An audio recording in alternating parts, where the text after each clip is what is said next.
A derrota acachapante dos democratas na última eleição presidencial americana ganhou um novo capítulo após publicação do jornal The New York Times. Com o país tomado pela onda maga, em pouco mais de 100 dias de governo, os Estados Unidos não são mais o mesmo.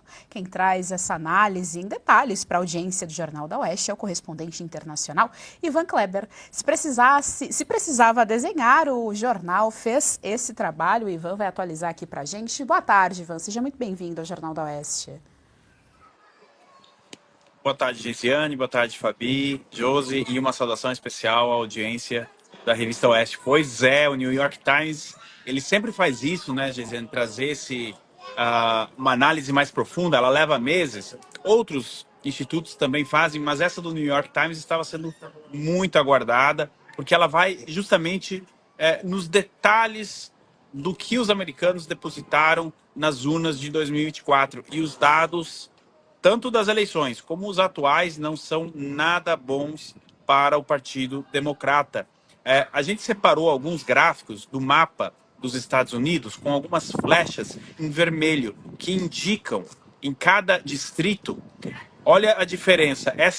Cada flechinha vermelha dessa, Gesiane, representa um condado eleitoral, um distrito eleitoral que deu uma guinada, digamos assim, que votou mais à direita, votou mais com os conservadores nos Estados Unidos. Olha como esse mapa está vermelho. E nós temos também um mapa atualizado agora do Partido Democrata, as flechas em azul. Olha aí a diferença, que indicam, então, uma pequena guinada, né, do Partido Democrata. É brutal essa diferença entre o Partido Republicano e o Partido Democrata. Eu vou pedir para a direção colocar de novo o do Partido Republicano, as flechinhas vermelhas, por gentileza.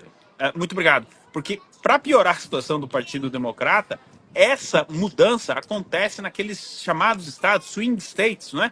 São os estados que definem a eleição, e principalmente no noroeste dos Estados Unidos, na chamada Zona da Ferrugem, o Rust Belt, não é? Ali, estou falando do estado do Wisconsin, do estado do Michigan, do estado da Pensilvânia. Ohio já tinha se tornado, deixou de ser um swing state há algum tempo, assim como a Flórida. E essa mudança acontece justamente nos principais estados das eleições, pelo menos das de 2024. Em 2028 pode ser que os swing states sejam outros. Agora, por que acontece isso, Geisiane? A Ana Paula Henkel vem comentando isso há muito tempo aqui na programação da Oeste. O Partido Republicano hoje é o partido da classe trabalhadora dos Estados Unidos. Aquele operário, pai de família, de uma faixa etária de 35 anos para cima. Hoje, se ele votava no Partido Democrata até 2016, com a onda maga, como você disse, com essa onda de conservadorismo também, não é só o efeito Trump, aqui a gente precisa ir mais profundamente nesse mapa, não é, para entender. Ele hoje está votando no Partido Republicano. Olha só outro dado curioso. Quanto maior a renda do eleitor, ou seja, quanto maior o seu salário ou mais rico ele for, mais a tendência é de ele votar à esquerda. E as pessoas que hoje têm uma renda menor estão votando na direita nos Estados Unidos. Eu arrisco dizer, acho que o Trump, a campanha dele foi muito bem em 2024. A gente sabe que a perseguição judicial que ele sofreu impulsionou a campanha dele, mas o Trump não é o causador dessa mudança. Ele é a consequência. Os eleitores depositaram o voto nele justamente por ele ser a oposição à agenda do Partido Democrata. E que agenda é essa? Principalmente, a principal que foi derrotada na eleição de 2024 foi a assim chamada agenda woke. A campanha de Trump passou todo o período dizendo que traria o bom senso de volta nos Estados Unidos, e isso impulsionou também a sua campanha e essas flechas vermelhas que a gente está vendo. Agora, tem outros dois dados, Gesiane, que eu quero compartilhar aqui com a nossa audiência, que estão deixando o Partido Democrata muito preocupados. Olha só, eu achei que a minha geração não ia ver isso, mas os jovens estão votando à direita. Isso está acontecendo na Europa e isso aconteceu, não é, melhor dizendo, nos Estados Unidos. O Partido Democrata já não consegue mais o amplo domínio da faixa etária de eleitores entre 18 e 24 anos. Esses eleitores estão começando a migrar para a direita. E a mesma coisa acontece lá nos Estados Unidos com os eleitores negros. Isso está deixando o Partido Democrata também muito preocupado. Trump foi o melhor republicano, mais bem votado, melhor dizendo, entre eleitores negros em décadas, em alguns condados da história.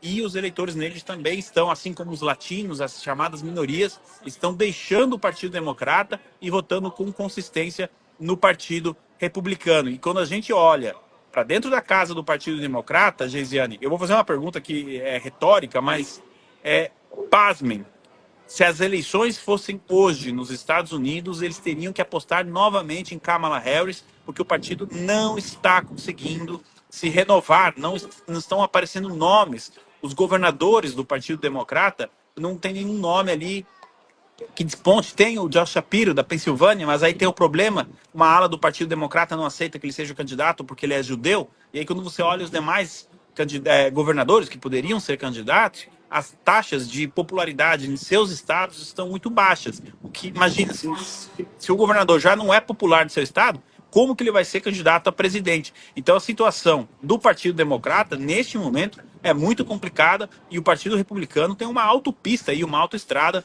para explorar nos próximos anos, Geisiane. Ivan, eu gostaria de ouvir de você, você mencionou aí a questão dos negros latinos, que seria justamente uma questão que eu levantaria. A Kamala, ela fez menos votos nessa população do que o Biden. Então, assim, para ver como o desempenho dela foi muito ruim nessas eleições presidenciais, nessas últimas eleições presidenciais americanas.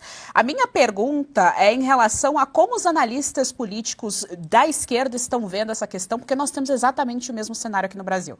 Nós temos essa parte, essa ala sendo aí conquistada pela direita, e a gente tem intelectuais ou pseudo-intelectuais justificando que é uma espécie de negro da Casa Grande, da Casa, enfim, né, preto da Casa Grande, aquela coisa toda, aqueles termos bem pejorativos. Eu queria ouvir de você como é que a imprensa está avaliando isso, qual é a explicação que deu. O Gessé de Souza, por exemplo, aqui no Brasil, ele acha um absurdo ser pobre e de direita, ele acha que é uma contradição e fala com bastante ofensa às pessoas que se identificam à direita e não têm tanto poder aquisitivo assim. Olha, muito boa a sua pergunta, Geisiane. Obrigado por você trazer isso para o debate aqui, para a nossa conversa, porque são dois pontos. Uma classe dos pensadores do Partido Democrata ainda culpa o Joe Biden, porque ele não desistiu antes, então não daria tempo para Kamala ter uma campanha mais consistente, mas isso não está vingando nas fileiras do Partido Democrata.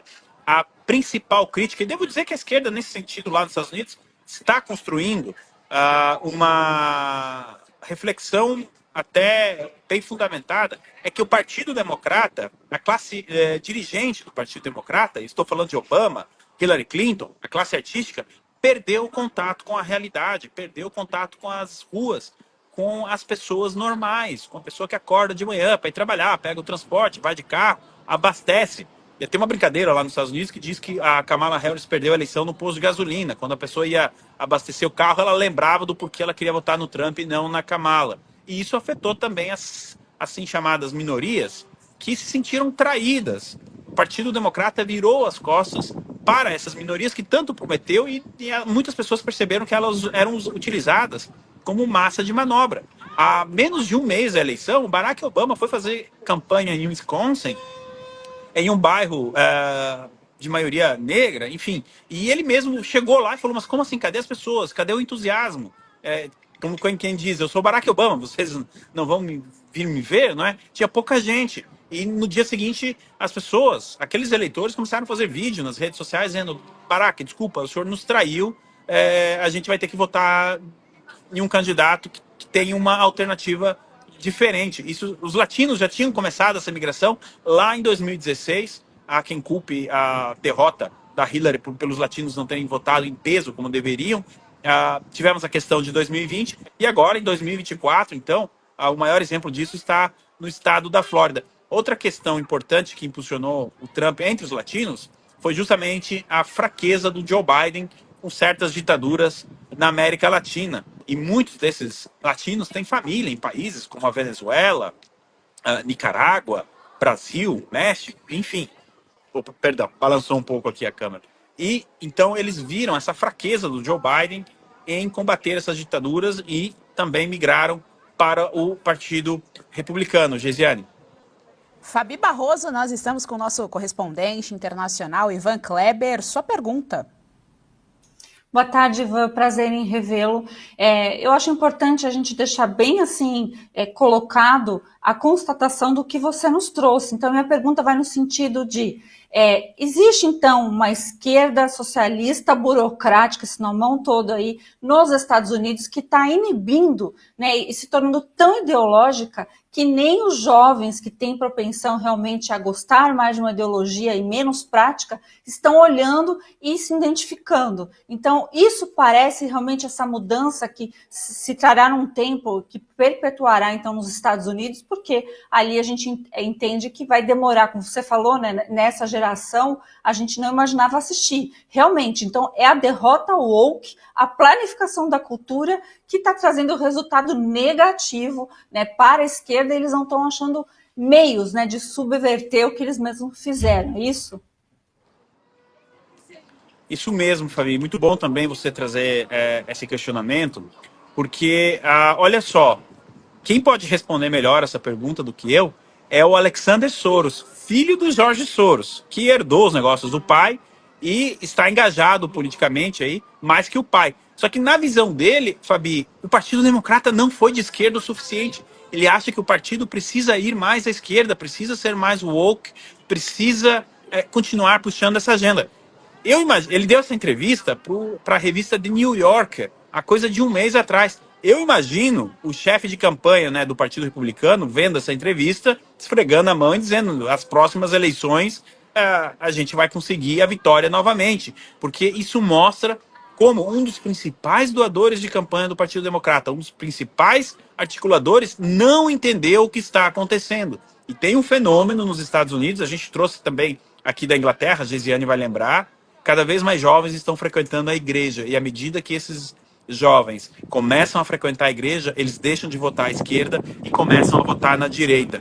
Então, sim, Fabi, ainda tem uma classe dirigente do Partido Democrata, mas principalmente a classe artística. Por exemplo, o George Clooney é um ator que foi bem ativo no papel de convencer o Joe Biden a desistir de sua candidatura em 2020, em 24, perdão. Depois ele disse a amigos que não queria ser a cobaia, né? Que colocassem a culpa da derrota nele, e enfim. Mas existe a classe que acredita que não, que o partido não foi à esquerda o suficiente, não foi o woke o suficiente, que é preciso fazer mais. Enquanto eles pensarem assim, o Partido Republicano está com o caminho fácil, viu, Fabi?